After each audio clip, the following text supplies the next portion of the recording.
Agar bel grijasi sababli oyog'ingiz uvushib qolayotgan bo'lsa yoki og'riq tizzadan pastga tushsa, darrov massajga yugurish, belni issiq qilish yoki YouTubedan duch kelgan mashqni qilishga shoshilmang. Eng muhimi, bir narsani aniqlab oling. Bu shunchaki yallig'lanishmi yoki nerv tomiri siqilganmi?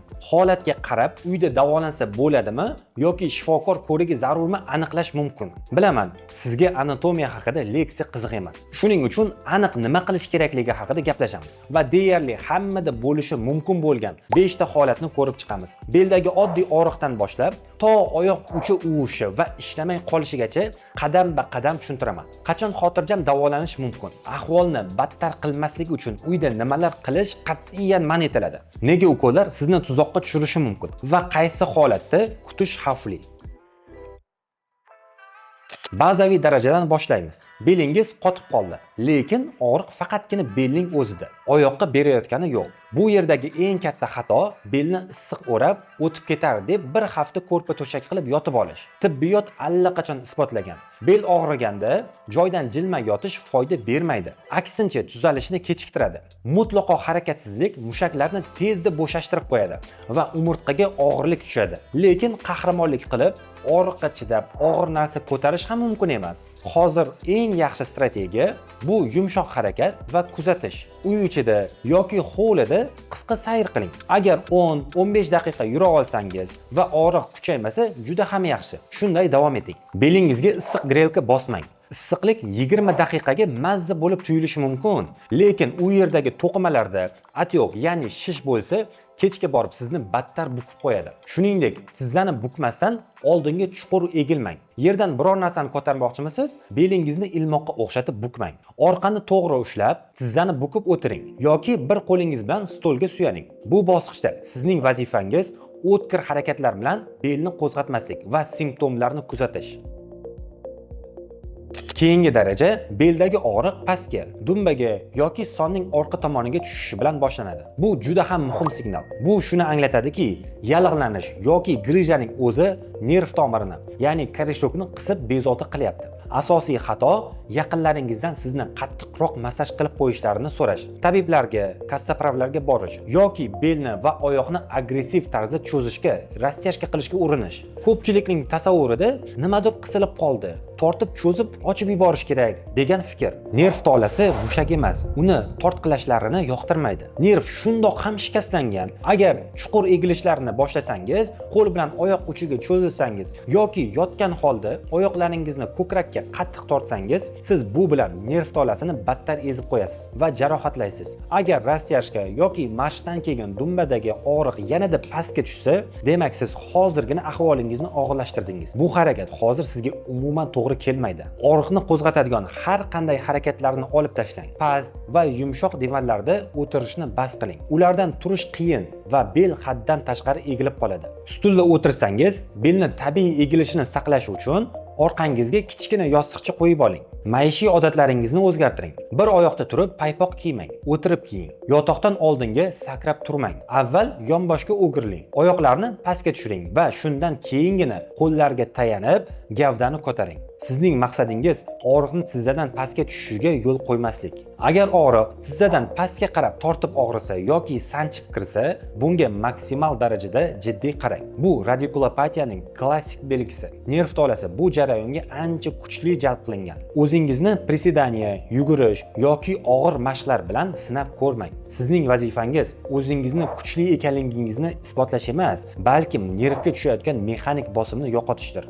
Og'riqqa chidab mustaqil LFK qilmang. Tadqiqotlarda tasdiqlanganki, to'g'ri mashqlar grijada juda ham yaxshi yordam beradi, lekin duch kelgan mashqlar emas va og'riqning faol fazasida emas. Agar siz mashq qilayotgan bo'lsangiz va shu vaqtda oyoqdagi og'riq kuchaysa yoki tovongacha tushsa, darrov to'xtating. Qoida oddiy. Agar og'riq oyoqdan qaytib faqatgina belga o'tsa, siz to'g'ri yo'ldasiz. Agar og'riq oyoq bo'ylab pastga o'rmalasa, siz o'zingizga zarar qilyapsiz. Bu yerda ko'pincha nerv tolasi atrofidagi shishni, ya'ni atyokni olish mutaxassis nazoratida bo'lishi kerak. Uydagi asosiy vazifangiz og'riqni pasayadigan qulay holatni topish. Ko'pchilikka chalqancha yotib, oyoqlarni bukish yordam beradi. Buning uchun oyoq tagiga balandroq yostiqlar, pufik yoki oddiygina stul qo'yish mumkin. Tizza va bel qismi qismida taxminan 90 graduslik burchak hosil bo'lsin. Bu nerv tomirining tarangligini pasaytiradi va sizni ancha tinchlantiradi. Keyingi belgi og'riqdan ham xavfliroq. Bu uvishish. Oyoq paxtadek bo'lib qoladi. Chumoli o'rmalayotgandek tuyuladi. Xuddi oyog'ingizni bosib olgandek-siz-u, lekin bu o'tib ketmaydi. Barmoqlar yoki tovonni yaxshi sezmay qolasiz. Uvishish bu endi shunchaki belim zirqirab og'riyapti degani emas. Og'riq bu yallig'lanishning signali. Uvishish esa nerv tolasining signal o'tkazuvchanligini buzilganligini bildiradi. Grija nerv tomirini mexanik tarzda ezib qo'yyapti. Nima qilish mumkin emas.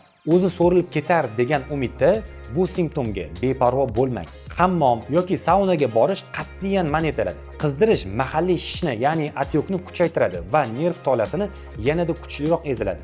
Bu yerda dinamikani diqqat bilan kuzatish muhim. O'zingizga savol bering. Uvishish kamayyaptimi yoki kuchayyaptimi? U biror aniq bir harakatdan keyin paydo bo'ldimi? Masalan, massajdan so'ng, rulda uzoq o'tirgandan so'ng yoki turnikda buralishdan keyinmi? Agar biror bir faollikdan keyin uvishish kuchaysa, bu harakatni zudlik bilan to'xtatish kerak. Bu bosqichda aniq manzarani tushunish uchun nevrolog qabuliga borish va MRT qilish shart. Konservativ davolash sirlarini bilib borishlik uchun albatta kanalimizga obuna bo'lib qo'ying. Endi esa bir kun ham kutib bo'lmaydigan holat. Agar tovoningiz kuchsizlanib qolganini sezsangiz, yurganda oyoq shalvirab tushsa, tizza o'zidan o'zi bukilib ketsa, bir oyoqda, ya'ni oyoq uchida tovonda tura olmasangiz yoki shunday deb ataluvchi qizil bayroqlar paydo bo'lsa, chot orasidagi uvishish, egrisimon anesteziya, siydik ajratish bilan bog'liq muammolar. Siz hojat qistashini sezmaysiz yoki jarayonni nazorat qila olmaysiz. Bu nimani anglatadi? Bu haftalab kutib o'tiradigan, belga mas turtadigan yoki bandaj taqib yuradigan holat emas. Tibbiyot adabiyotlarida bu ot quyrug'i sindromi, sindrom konskого xvosta xavfi yoki harakat nervining og'ir ezilishi deb ta'riflanadi. Qo'pol qilib aytganda, nerv tolasi mushaklarni boshqarishini to'xtatadi. Zudlik bilan tibbiy yordamga murojaat qilish, nevrolog yoki neyroxirurgga borish kerak. Nerv tolasi qancha ko'p shunday ezilgan, quvvatsiz holda qolsa, keyinchalik oyoq mushaklarining to'liq tiklanishiga shuncha kam imkoniyat qoladi. Bu yerda gap oylar emas, soatlar va kunlar haqida ketyapti. Oyoqqa kuchli og'riq berayotgan bosqichda ko'pincha bemorlarga ukollar, kalpelnitsalar yoki gormonal blokadalar taklif qilinadi. Og'riq keskin yo'qoladi. Odam baxtiyor va aynan shu yerda eng dahshatli xatoga yo'l qo'yiladi. Bemor bo'ldi, og'riq yo'qoldi, endi tuzaldim deb o'ylaydi-da, ertasi kuni yana o'zining odatiy og'ir ishiga qaytadi. Og'ir yuk ko'taradi yoki kompyuter qarshisida 8 soatlab o'tiradi. 2 hafta yoki 1 oydan keyin esa 2 barobar kuchliroq sanchiq bilan yana yotib qoladi. Klinik ma'lumotlar shuni ko'rsatadiki, inyeksiyalar, masalan, epidural blokadalar, kimyoviy yallig'lanish va og'riqni ajoyib tarzda yo'qotadi. Ular go'yoki yong'in signalizatsiyasini o'chirib qo'yadi, lekin ular nerv tolasiga tushayotgan bosimni asl sababini yo'q qilmaydi. Grija bir kunda hech qayerga g'oyib bo'lmaydi. Nerv tolasi esa hali ham himoyasiz. Agar ukol yoki tabletkalardan keyin yengil tortsangiz, bu vaqtdan oqilona foydalaning. Bu eski zo'riqishlarga qaytishga ruxsat emas. Bu og'riqsiz, to'g'ri reabilitatsiyani boshlash uchun imkoniyat darchasidir. Xavfsiz mashqlarni qilishni boshlash, qadam tashlashni to'g'ri ritmini tiklash, qomatni to'g'ri ushlashni o'rganish uchun kerak. Og'riq qoldiruvchilarga mo'jizaviy tabletkalardek emas, balkim o'z ustingizda ishlashdan oldingi tanaffus deb qarang. Ko'pchilik MRT xulosalarida grija degan so'zni ko'rib, uning o'lchamlaridan qo'rqib ketadi va faqatgina bitta yo'l, operatsiyaga yotish qoldi deb o'ylaydi. Siz uchun ko'plab zamonaviy tadqiqotlar bilan tasdiqlangan yaxshi yangiligim bor.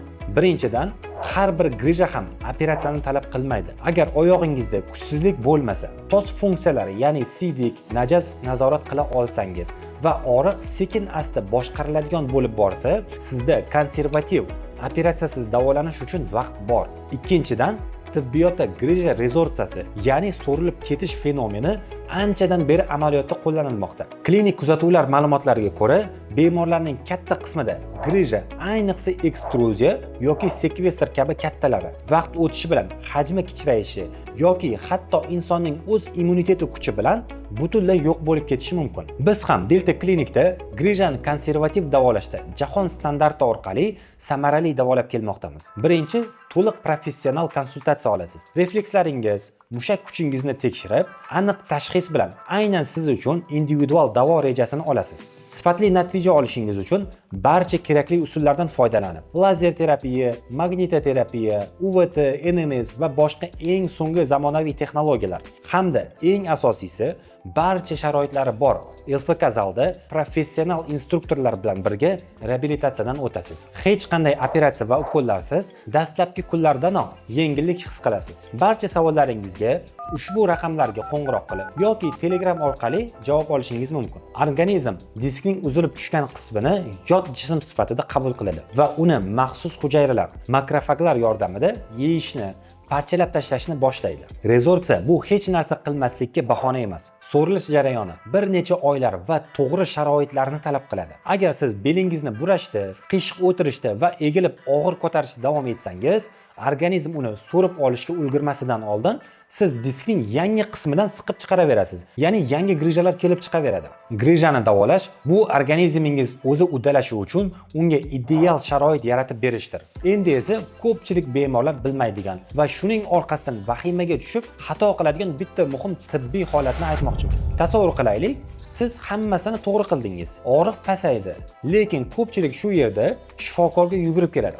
Doktor, og'riq ketdi-yu, lekin oyog'imdagi uvishish va chumoli o'rmalashi hali ham bor-ku.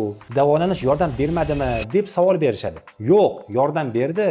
Gap shundaki, nerv tolasi bu oddiy mushak yoki boshqa organlarga o'xshash narsa emas. Uning o'z tiklanish qonuniyati va ketma-ketligi bor. Qisilib qolgan nerv bo'shatilganda birinchi bo'lib nima ketadi? Birinchi bo'lib og'riq yo'qoladi yoki pastdan yuqori belga qarab qaytadi. Keyin oyoqdagi kuchsizlik o'tib ketadi va eng oxirida ba'zan bir necha oydan keyingina uvishish tarqaladi. Nega? Nervni ustidan g'isht bosib qolgan elektr simiga o'xshating. Siz g'ishtni olib tashlasangiz, og'riq ketdi, bosim yo'q. Lekin simning ustidagi izolyatsiya qobig'i shikastlangan edi. Bu qobiq qayta o'sishi va tiklanishi uchun organizmga ancha vaqt kerak. Shuning uchun agar kuchli og'riqlar to'xtagan bo'lsa-yu, faqatgina tovoningizda biroz uvishish qolgan bo'lsa, qo'rqmang va xavotirga tushmang. Ortiqcha muolajalar qidirib, o'zingizni qiynamang. Organizmingizga vaqt bering. To'g'ri harakatlanishda davom eting va eng muhimi, xavfli harakatlar bilan bu jarayonni orqaga qaytarib yubormang. Tanangizni eshitishni o'rganing.